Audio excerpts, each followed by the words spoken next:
Hello everyone, welcome to पहल classes. तो जैसा कि आप सबको पता है कि प्रीवियस क्लास में हम डिस्कस कर रहे थे कोऑर्डिनेशन नंबर के बारे में और क्रिस्टल की स्टडी शुरू कर दी थी। हमने जस्ट स्टार्ट ही किया था, यहाँ से इतना ही देखा था। इससे पहले हमने देखा क्यूब की क्या कैरेक्टरिस्टिक्स है, कितने कॉर्नर्स होते हैं, यूनिट सेल कंटेंट जेड कैसे निकाला जाता है, डेंसिटी कैसे निकाली जाती है, ये सब हमने देख चुके हैं प्रीवियस लेक्चर में। तो अभी तक आपने प्रीवियस लेक्चर अच्छे से नहीं देखा है तो वो कंप्लीट करें, उसके बाद फिर यहाँ पे पहुंचे। ओके, नहीं तो फिर अच्छे से समझ में नहीं आएगा। तो प्रीवियस लेक्चर बहुत जरूरी है आज के लेक्चर को समझने के लिए। फटाफट से देख लेते हैं। तो कोऑर्डिनेशन नंबर क्या था, कितने से नियरेस्ट जुड़ा हुआ है और नियरेस्ट डिस्टेंस 2r होनी चाहिए। तो यहाँ पे हमने देखा था कि क्यूब में सिंपल 1 2 3 4 5 6 से जुड़ा होता है। तो सिंपल क्यूबिक की बात करते हैं हम, तो देख सकते हो यूनिट सेल कंटेंट होता है 1 और ये कितने लोगों से जुड़ा हुआ है, कोऑर्डिनेशन नंबर 6 हो जाता है हर एटम का। पैकिंग फ्रैक्शन इसका 0.52 होता है। अब सबसे इंपॉर्टेंट आता है हमारे लिए पैकिंग फ्रैक्शन निकालना। तो देखो एक तरह से इसके 3D व्यूज देखोगे आप, इन डायग्राम्स में देख सकते हो।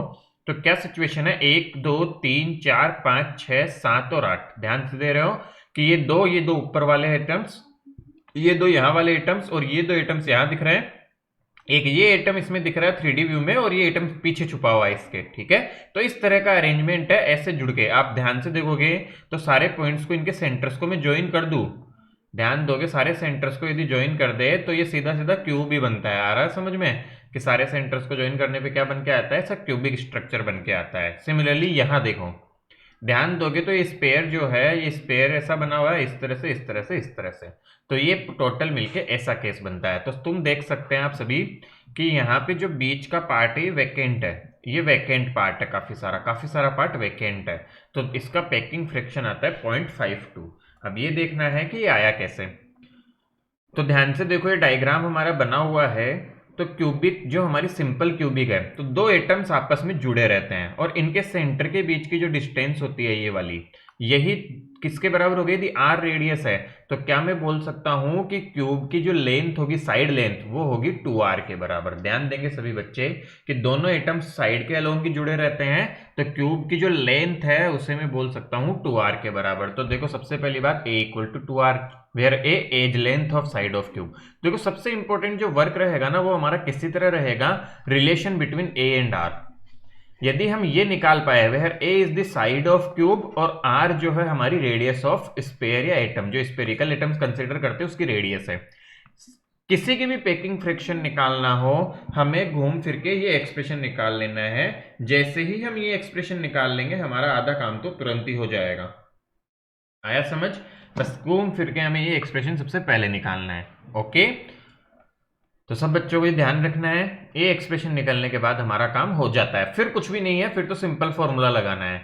ओके, तो ये बस आना चाहिए, r radius of each particle, the volume of unit cell होगा ए क्यूब। तो देखो क्यों निकलवाया ये, क्योंकि हमें एक्चुअल में देखना है कि इफेक्टिव पार्टिकल्स का वॉल्यूम, फ्रैक्शन निकालना है ना, पैकिंग फ्रैक्शन। तो वो कितना होगा, पैकिंग फ्रैक्शन क्या है, कितने पार्टिकल्स प्रेजेंट है, तो पार्टिकल्स का effective volume divide by volume of unit cell, ये हो जाएगा पैकिंग फ्रैक्शन। तो ध्यान दो, वॉल्यूम निकाल लिया। Unit cell content of simple cubic cell is 1, मतलब सिंपल क्यूबिक में कितना जेड इफेक्टिव होता है 1। तो एक इफेक्टिवली एटम प्रेजेंट होता है तो उसका वॉल्यूम आ गया इतना, 4/3 पाई आर क्यूब।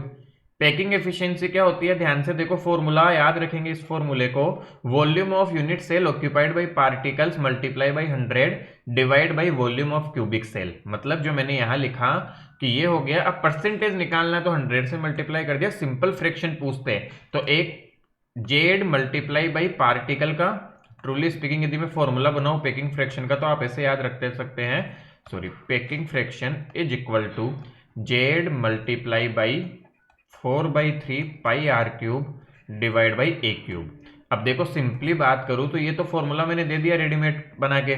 अब इसमें क्या करना है, ए और आर का यदि रिलेशन पता है तो यहां से क्या होगा, सब कुछ कट जाएगा। जेड हम सबके लिए निकालना सीखे हैं प्रीवियस वीडियो में, यदि आपने नहीं देखा है तो देखना है वो। अब यहाँ पे ए और आर रिलेशन पता है तो जस्ट हमें सब्स्टिट्यूट करना है। सबके लिए यही फॉर्मूला होता है पैकिंग फ्रैक्शन का, सिंपली स्पीकिंग। जेड और ए और आर का रिलेशन पता है तो उससे इसको हटा दो, आर आर कट जाए ताकि हमारा आंसर आ जाए। तो यहाँ के लिए ये रिलेशन है, तो देखो कैसे आ गया। जेड 1 होता है सिंपल क्यूबिक का, तो 1 multiply by 4/3 pi r cube, और ए क्यूब, ए की वैल्यू 2r तो 8r क्यूब आ गया। सोल्व किया, आंसर आया आर क्यूब से आर क्यूब कट गया, आंसर आया पाई बाई 6 मल्टीप्लाई बाई 100 और अप्रोक्सीमेट वैल्यू आती है इसकी 52.4%। तो ध्यान दो, अगेन मैं वो कह रहा हूं वही इंपॉर्टेंट है, फॉर्मूला तो ध्यान रख लेंगे आप। मेन काम किसका है पेकिंग फ्रैक्शन निकालने में? पेकिंग फ्रैक्शन निकालने में जो द मोस्ट इंपॉर्टेंट है वो है हमारे पास कि हमें रेडियस पता होनी चाहिए। आई बात समझ? मतलब रेडियस और ए में रिलेशन पता होना चाहिए, ये आती है काम। डन। आगे बढ़ते हैं, नेक्स्ट के लिए देखते हैं। तो बेटा हमारे मेनली बॉडी सेंटर्ड आ गया। नेक्स्ट देखो क्या करेंगे। तो सबसे पहली बात, बॉडी सेंटर्ड का डायग्राम देखो इस तरह से होता है, सारे कॉर्नर्स पे तो प्रेजेंट होता ही है और एक सेंटर पे प्रेजेंट होता है। यहाँ एक 3D व्यू देखो तो 1 2 3 4 5 6 7 और 8 इसके पीछे, और यहां से देखो तो आपको दिख रहा होगा कि बीच में एक एलिमेंट प्रेजेंट है। आई होप ये सबको नजर आ रहा होगा कि बीच में एलिमेंट प्रेजेंट है। और यहां से यहां देखो इसका साइड व्यू, जहां से 1 2 3 4 अगेन 5 6 7 8 8 का देखो 1/4 पार्ट या 1/8 पार्ट आ रहा है, और यहाँ पे ये सेंटर वाला एटम पूरा का पूरा आ रहा है। ओके, तो ये पूरा का पूरा कंबाइंड है हमारे पास में यहाँ पे। अब क्वेश्चन ये आता है कि सवाल ये है कि ये दो, आप यहां देख सकते हो बेटा डायग्राम से, यहाँ पे थोड़ा सा ये मिक्सअप है, क्लियर दिख रहा है, बट यहां से देखोगे तो यहाँ थोड़ा गैप लगेगा आपको। तो एक बात फिक्स है कि अब के बाद सिंस के बीच में एक गोला आ गया, तो ये आपस में पूरी तरह टच नहीं है। ठीक है, डायग्राम में लग रहा है बट ये पूरी तरह टच नहीं है। ये देखो ये ज्यादा क्लियर डायग्राम है, इससे ज्यादा अच्छी क्लियरिटी आएगी कि ये जो अब एलिमेंट्स है कॉर्नर वाले, ये बीच में एलिमेंट आ जाने की वजह से दूर दूर हो गए हैं। तो कौन से आपस में अच्छे से टच है? तो ध्यान दोगे तो बेटा ये वाला बीच वाला सेंटर वाला, और ये कोई भी सेंटर बॉडी डायगोनल के अलोंग ले लो, वो वाले आपस में अच्छे से टच है, ये वाले। तो मुझे क्या करना है, ध्यान से देखो, इस डायग्राम में बहुत वाइड व्यू दिखाया गया है, अच्छे से व्यू दिखाया गया है कि ये वाला एटम जो यहाँ कॉर्नर पे है, बीच वाला बॉडी सेंटर वाला, और ये वाला इस एंड कॉर्नर पे, ये एटम्स बहुत अच्छे से आपस में टच है। बाकी अब के बार वो केस नहीं है कि हमारे साइड के दोनों एटम्स टचिंग है तो हम लिख दे डायरेक्ट A बराबर 2R, और ये टच हो भी नहीं सकते। सोच के देखो कि ऐसे बहुत सारे एलिमेंट्स उनके बीच में कोई और आ गया जो इनसे टच है, तो इन दोनों का आपस में ये टच नहीं होने देगा। ये सबसे टच है, जो सेंटर वाला एटम है वो 8 के 8 से टच है, 6 के 6 से, सॉरी है ना, 8 से, सॉरी, तो 8 से टच है, तो ये हमारे ये औरों को टच नहीं होने देगा। तो अब सवाल आता है कि ए कैसे निकाले, तो वो यहां से निकलेगा। मान लो साइड लेंथ ए थी, तो बॉडी डायगोनल की लेंथ होती है, आप सबको पता होगा, √3a, और ध्यान देंगे तो इसकी एक R आ रही है, इसकी 2R लेंथ पूरा का पूरा डायमीटर आ जाएगा, और इसकी रेडियस आएगी बॉडी डायगोनल पे, तो √3a = 4R। तो यहां से A और R में रिलेशन आ गया 4R/√3। तो जैसे ही A R में रिलेशन आ गया, हमारा काम तो हो गया डन। बेटा यहाँ पे डायगोनल की लेंथ पहले निकालिए इसमें डायग्राम से, तो आपको ये ध्यान देने की जरूरत नहीं थी, आपको याद है डायगोनल की लेंथ √3a होती है क्यूब का, तो डायरेक्ट हम ये लिख सकते हैं। और ये भी समझ आना चाहिए कि कैसे ये 4R के बराबर हुई।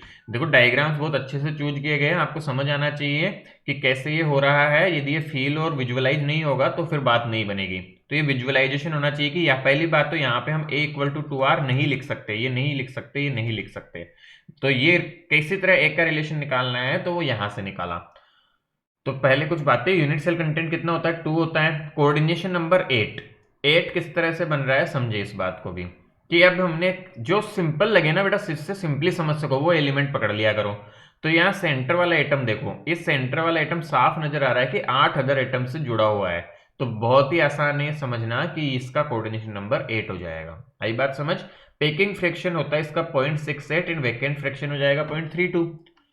Now, the length of body diagonal = 4R, where R is the radius of sphere edge, all the spheres along the diagonal touch each other। तो ये कंसेप्ट है मेन हमारा, ठीक है।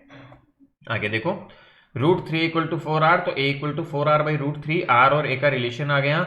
This type of structure is 2 atoms and there volume is, total volume इतना हो जाएगा, and volume of cube इतना है। फटाफट से डिवाइड कर दिया, पेकिंग फ्रैक्शन का फॉर्मूला यूज कर लिया, और इसको निकाला हमने, पेकिंग एफिशिएंसी परसेंटेज में निकाल रहे इसलिए 100 किया, वैल्यूज पुट कर दी सब कुछ, Z2 वॉल्यूम 1 का ये, और A और R का रिलेशन से वैल्यू रख दी, तो आंसर सॉल्व करने में बेटा जी आएगा 68%। आप चाहे इसको सॉल्व करके देख सकते हैं, अप्रोक्सीमेटली 68% आंसर आएगा।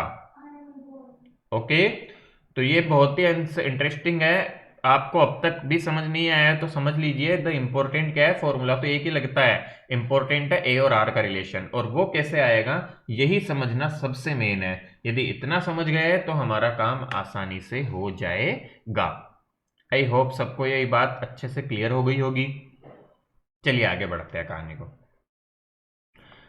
FCC face centred. अब थर्ड आ गई हमारे पास, कौन कौन सी देख ली? सिंपल क्यूबिक देख ली, body centred cubic BCC and FCC face centred cubic. Okay, now इसका पैकिंग फ्रैक्शन और भी बढ़ जाता है। पहली बात तो इसका पैकिंग फ्रैक्शन होता है 0.74, ध्यान दो। उसके लिए आता है 0.52, नेक्स्ट के लिए आ गया अप्रोक्सीमेटली 0.68 और इसके लिए आ गया अप्रोक्सीमेटली 0.74। तो यूनिट सेल कंटेंट दिया है, कोऑर्डिनेशन नंबर है इसका 12 और ये पैकिंग फ्रैक्शन कैसे समझते हैं। अब बेटा सब बच्चे ध्यान देंगे, फेस सेंटर्ड का मतलब क्या हुआ? हर फेस के सेंटर पे। खुद से सोच के देखो, हर फेस के सेंटर पे भी अब एटम रख दिया है तो क्या फ्रैक्शन बढ़ गया जितना वॉल्यूम ऑक्यूपाई है? यहाँ पे देखो थोड़ा और क्लियरिटी हो तो 1 2 3 4 और ये बीच में एटम आ गया फेस पे। सिमिलरली इस वाले फेस का भी क्लियर दिख रहा होगा, ये एटम आ गया।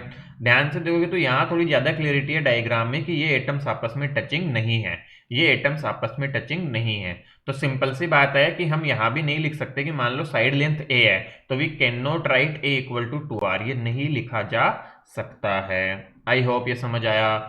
तो क्या लिख सकते हैं? अब सोचो, अब बॉडी डायगोनल पे भी सारी टचिंग नहीं है तो ध्यान दोगे तो ये फेस का कंट्रीब्यूशन 1/2 होता है। यहां से देखो इसको बना रहा हूं मैं, सबको समझ आएगा क्या कि ये जो लाइन है मतलब इसको क्या बोलते हैं? Face diagonal. क्या बोला जाता है बेटा जी? फेस डायगोनल इसे बोला जाता है। तो फेस डायगोनल के अलोंग जो लाइन है उस पे ध्यान से देखो तो ये और ये तीनों टचिंग है। तो यहां से हम ए और आर का रिलेशन निकालेंगे। कोऑर्डिनेशन नंबर, पहली बात जेड तो 4 होता है, पहले भी कर चुके हैं हम। कोऑर्डिनेशन नंबर देखो 12 कैसे बन रहा है, ठीक है। तो अब ये थोड़ा समझना हमारे लिए हेवी रहता है कि कोऑर्डिनेशन नंबर 12 को किस तरह से समझा जाए। देखते हैं कैसे समझ सकते हैं। तो ध्यान दो बेटा, हम इस सेंटर वाले एटम को लेते हैं, इस वाले को। तो 1 2 3 और 4, 4 तो इसके साथ कॉन्टेक्ट में है। ओके, उसके साथ ही इसका जो पार्ट है हमारा इधर वाला, इसी तरह 4 के साथ इधर कॉन्टेक्ट में आएगा। आ रहा है समझ में? ये जो एलिमेंट है फेस, एक फेस का सेंटर, ध्यान से देखो ये वाला, तो ये 1 2 3 4 और इसी तरह इस क्यूब की तरफ से भी उनके कांटेक्ट में आएगा 1 2 3 4। ओके, तो ये 8 के साथ तो डायरेक्ट कांटेक्ट दिख रहा है और देखो ये इसके साथ कांटेक्ट है फेस के, इस फेस वाले के साथ कांटेक्ट में है, इस फेस वाले के साथ कांटेक्ट में है और इससे नीचे जो फेस आएगा क्यूब होगी यदि तो उसके साथ भी कांटेक्ट में होने वाला है। तो इसके नियर बाई सारे फेस के साथ ये कांटेक्ट में होगा तो 4 फेस इसके नियर बाई आ जाएंगे जिनके साथ ये क्या बना रहा है? कांटेक्ट बना रहा है।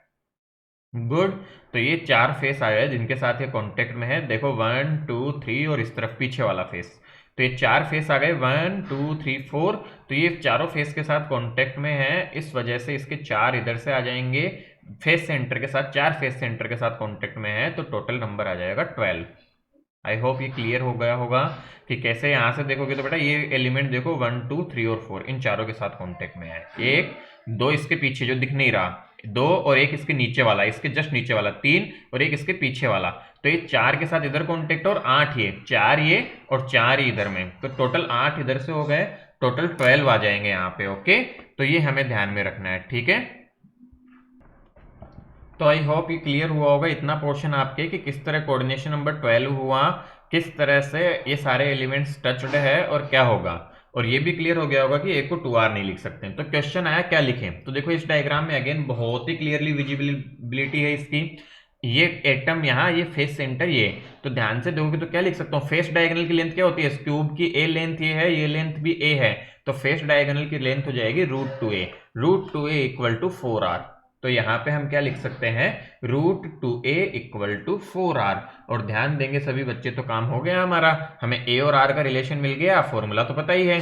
तो फेस सीसी की यूनिट सेल कंटेंट इतना होता है, वॉल्यूम ऑफ इतना हो जाएगा total 4/3 pi r cube, and volume of cube होता है a क्यूब, और a और r का रिलेशन पता है तो यहाँ पे रख देंगे।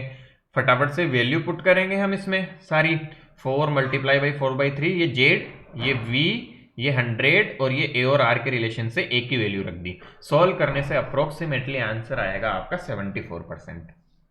तो पैकिंग फ्रैक्शन पूछे, ये तो परसेंट में है, पैकिंग फ्रैक्शन पूछता है तो क्या लिख सकते हैं? 0.74, और परसेंटेज पूछे तो 100 से मल्टीप्लाई कर दो 74।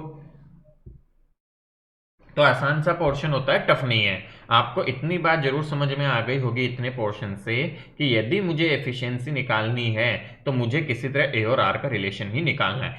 और चाहे तो आप रिमेंबर भी रख सकते हैं, फेस सेंटर के लिए ऐसे निकलेगा, चाहे तो रिलेशन याद कर लो, मैं तो सबसे बेस्ट जानता हूँ। फटाफट याद रखो, फेस सेंटर में फेस डायगोनल लेना है, बॉडी सेंटर में बॉडी डायगोनल लेना है, और सिंपल क्यूबिक में साइड नॉर्मल लेनी है। इतना ध्यान रख लोगे तो सारा हो जाएगा। और एक फॉर्मूला याद करो जो बना के दे दिया मैंने, ये वाला रेडीमेड फॉर्मूला यदि याद करना है, बस रेडीमेड फॉर्मूला लर्न करो और ये 3 बातें याद कर लो, किसी का भी पैकिंग फ्रैक्शन सेकंड्स में डिराइव कर दोगे, काम खत्म, डन। ओके, और इसका पूछा भी जाता है, बहुत बार पूछी गई पैकिंग एफिशिएंसी निकालना। तो नेक्स्ट चलते हैं हम। तो नेक्स्ट सेक्शन क्या है, क्लोज्ड पैक्ड स्ट्रक्चर। देखो, during crystal formation in solids particles come closer and closer to obtain maximum packing efficiency for the crystal. Such arrangement of particles is called closed pack structure. Okay, in this case maximum space is occupied by particles and minimum space is vacant. Closed packed structures result in maximum stability। तो बेटा देखो होता क्या है, ये बोलना चाह रहा है कि अब हमने तो डिफरेंट तरह के स्ट्रक्चर स्टडी कर लिए, बट ये बोलना चाह रहे हैं कि फिर भी पार्टिकल्स की टेंडेंसी ये होती है कि वो कम से कम डिस्टेंस पे आ जाए अपने से। Okay, particles come closer and closer to obtain maximum, कि कम से कम डिस्टेंस पे आए, पास से पास आए और एफिशिएंसी मैक्सिमम बनाए। आ रही है बात समझ में कि पार्टिकल्स कैसे हो, पास से पास आए, बहुत ज्यादा पास में आना चाहते हैं हमेशा, और इस तरह अरेंज होते हैं कि एफिशिएंसी हमें मैक्सिमम मिले, मतलब पैकिंग फ्रैक्शन मैक्सिमम आए। और ऐसे स्ट्रक्चर्स जिनमें पैकिंग फ्रैक्शन मैक्सिमम होता है, ऐसे स्ट्रक्चर्स को बोला जाता है क्लोज पैक्ड स्ट्रक्चर्स। आया? और ध्यान दो, जितना ज्यादा पास पास होंगे पार्टिकल्स, है तो फिजिक्स का रूल्स भी है, जितने ज्यादा पार्टिकल्स पास पास होंगे उतना ज्यादा अट्रैक्शन होगा और उतनी ज्यादा स्टेबिलिटी होगी। ठीक है, तो ये बहुत इंपॉर्टेंट है, पार्टिकल्स पास पास होंगे उतना ही ज्यादा अट्रैक्शन होगा और उतनी ही ज्यादा स्टेबिलिटी होगी। डन, चलो देखते हैं। Close packed structures result in maximum stability, तो उनकी स्टेबिलिटी सबसे हाईएस्ट होती है क्लोज पैक्ड की। अब देख लेते हैं फटाफट से, close packing in one dimension. तो वन डायमेंशन में क्लोज पैकिंग कैसे हो सकती है, तो ध्यान दो, वन डायमेंशन में तो यही पॉसिबिलिटी है, और किसी तरह अरेंज ही नहीं करते, सबको बिल्कुल पास पास में अरेंज कर दो, बिल्कुल टचिंग टचिंग। अब देखो कोऑर्डिनेशन नंबर कितना है, तो इसको मत देखो, एक्चुअल में पैकिंग होती है वो लंबी चलती है ना, इधर भी एलिमेंट्स है, इधर हमने दिखाया नहीं है, इधर भी हमने शो नहीं किया है, तो किसी बीच वाले को ले लो, इसको देखो ये कितने एलिमेंट से टच है, 1 और 2, तो 2 से टच है तो कोऑर्डिनेशन नंबर हो गया 2। तो कोऑर्डिनेशन नंबर 2 कैसे आया, समझ आ गया होगा आपको। ठीक है, तो इस तरह से आपको पता चल गया कोऑर्डिनेशन नंबर 2 आ जाता है। तो यहाँ पे ध्यान रखना है, every sphere touch to other sphere, बस इतनी मेन बात ध्यान रखनी है, बाकी कुछ नहीं आना यहाँ पे, है ना। सिंपली देखो सम ऑफ, अच्छा ये 2 फॉर्मूले इसलिए दिए हैं, कुछ न्यूमेरिकल्स प्रॉब्लम्स आपको ऐसी मिलेगी जिनमें जरूरत पड़े आपको शायद कि इंटीरियर एंगल्स और एक्सटीरियर एंगल निकालने की, मैं खुद आपको बताऊंगा अभी। तो सम ऑफ इंटीरियर एंगल्स, कोई भी पॉलीगन है, एन साइडेड पॉलीगन है कोई भी, तो उसके सम ऑफ इंटीरियर एंगल्स, सारे इंटीरियर एंगल्स का सम हम इस फॉर्मूले से निकाल सकते हैं। फॉर एग्जांपल मैं स्क्वायर का लेके बताता हूँ, स्क्वायर में 4 साइड होती है, where n is the number of sides. ठीक है, एन क्या है, number of sides, number of sides. तो देखो सभी बच्चों, एन नंबर ऑफ साइड्स है, तो यहाँ पे हम आराम से निकाल सकते हैं इसकी वैल्यू। एन की वैल्यू से हम निकालेंगे कैसे, एन की वैल्यू 4 रख दो यहाँ पे, तो 2 इंटू 130, तो 360 डिग्री। सिमिलरली एन इक्वल टू 3 लूंगा तो 180 डिग्री। तो समझ आ रहा है, तो इंटीरियर एंगल्स का सम यहां से निकाल सकते हैं। और each angle of a regular polygon, तो वो कैसे निकालोगे, सारे एंगल्स कितने इनर, तो n minus 2 multiply by 180 divide by n. तो देखो 4 के लिए आएगा 360 डिवाइड बाई 2, सॉरी 4, तो आ गया 90 डिग्री। तो सारे ईच एंगल यदि रेगुलर पॉलीगन है, रेगुलर पॉलीगन का मतलब क्या होता है, सब साइड्स बराबर, तो उसके ईच एंगल हम ऐसे निकाल सकते हैं। तो ये काम आएगा आपको, कहाँ पे आएगा, वो सारी बातें हम करेंगे। देखो कैसे, एक बार फटाफट से आज यही करेंगे, बाकी फिर बाद में देखेंगे। Close packing in 2 dimension. 2 dimension में क्लोज पैकिंग का मतलब क्या हुआ, सबसे पहले आती है square close packing. Coordination number 4 होगा, every sphere touch 4 other sphere, packing fraction आता है 0.78। देखो यहाँ पे कि बीच का कोई भी पोर्शन लिया मैंने, तो ये स्क्वायर क्लोज पैकिंग है, 4 स्क्वायर को लेके बनाया। और ध्यान दो, कोई भी एक स्क्वायर जैसे ये ले लिया, 1 2 3 और 4, कोई भी ले लो बीच वाला, 1 2 3 और 4, ये 4 लोगों को टचिंग है, तो कोऑर्डिनेशन नंबर हो गया 4 और पैकिंग फ्रैक्शन आ गया इतना। तो ये आपका होमवर्क है, आप इसके लिए पैकिंग फ्रैक्शन निकालोगे। मैं नेक्स्ट क्लास में डिस्कस करूंगा कैसे निकालते हैं। फॉर्मूला यूज करना है, इफेक्टिव स्पेयर का वॉल्यूम कितना आ रहा है इसमें और इस स्क्वायर का वॉल्यूम कितना होगा, और ए और आर का रिलेशन क्या है वो दिमाग लगा के निकालोगे। वो निकाल के मुझे फाइनली निकाल के बताओगे। आपका होमवर्क है ये कि आप ये आंसर पा रहे हो या निकाल पा रहे हो या नहीं। सिमिलरली एक और तरह की हो सकती है 2D में, हेक्सागोनल। देखो ये तो कैसे बनी बेटा कि हमारे पास एलिमेंट्स थे, उनको लाइन बाय लाइन जमा दिया हमने, सारी लेयर्स को लाइन बाय लाइन जमाया। अब एक और तरीका है देखो इस गैप को कम करने का, क्या कि यहां पे तो जमाया हमने, लाइन से लाइन बनाई, अब इनके बीच में जो जगह थी उसमें नेक्स्ट को जमा दिया। तो देखो अब के बार में गैप और भी कम हो जाएगा। समझे, ये डायग्राम अच्छा नहीं बना। ये देखो कि इनके बीच में देखो यहाँ पे बहुत सारी जगह दिख रही है, बहुत सारी जगह दिख रही है, लेकिन मैंने क्या किया, इस जगह को बढ़ते हुए एलिमेंट्स रख दिए, जगह को बढ़ते हुए एलिमेंट्स को रख दिया। तो यहां से देखोगे तो जो पैकिंग बन रही है वो बन रही है हेक्सागोनल पैकिंग। ध्यान दो, तो सभी एक स्पेयर 6 को टच किए हुए हैं, तो 6 बन गए। अब आपका ये भी काम है कि इसकी पैकिंग एफिशिएंसी भी निकालोगे होमवर्क में। तो इसकी पैकिंग एफिशिएंसी का आंसर तो मैंने दे दिया, आपको रट के रखनी है वैल्यूज, बट आएगी कैसे, आप ये डिराइव खुद से करोगे। तो ये आपका होमवर्क हो गया आज का कि पैकिंग एफिशिएंसी इन दोनों की निकाल के देनी है मुझे। ओके, तो इनकी पैकिंग एफिशिएंसी कैसे निकालोगे, अगेन फॉर्मूला सेम है। इसका जेड देख लो कितना आएगा, इफेक्टिव तुम्हें निकालना पड़ेगा। अब इसका जेड मैंने नहीं निकाला हुआ है, आपने रट्टा नहीं है, तो निकालो सोच के कितना आएगा। ओके, तो जेड निकाल लेना, जेड निकाल के एक स्पेयर का वॉल्यूम डिवाइड बाई इस क्यूब का वॉल्यूम, और आर और इसमें रिजल्ट तो आसानी से आ जाएगा। कैसे, मान लो क्यूब या स्क्वायर की साइड, यहाँ आपको दिमाग लगाना है, यहाँ मैं बता देता हूँ। मान लो इस क्यूब की, इस हेक्सागन की साइड ए है, तो ए इक्वल टू 2r, यहाँ ए इक्वल टू 2r नहीं होगा, दिमाग लगाना है, कैसे निकालोगे निकालना। ठीक है, तो ये सा करके इसकी पैकिंग फ्रैक्शन निकालेंगे। नेक्स्ट क्लास में फिर ये डेरिवेशन करते हुए हम आगे बढ़ेंगे और देखेंगे 3D क्लोज पैकिंग। ठीक है, डन।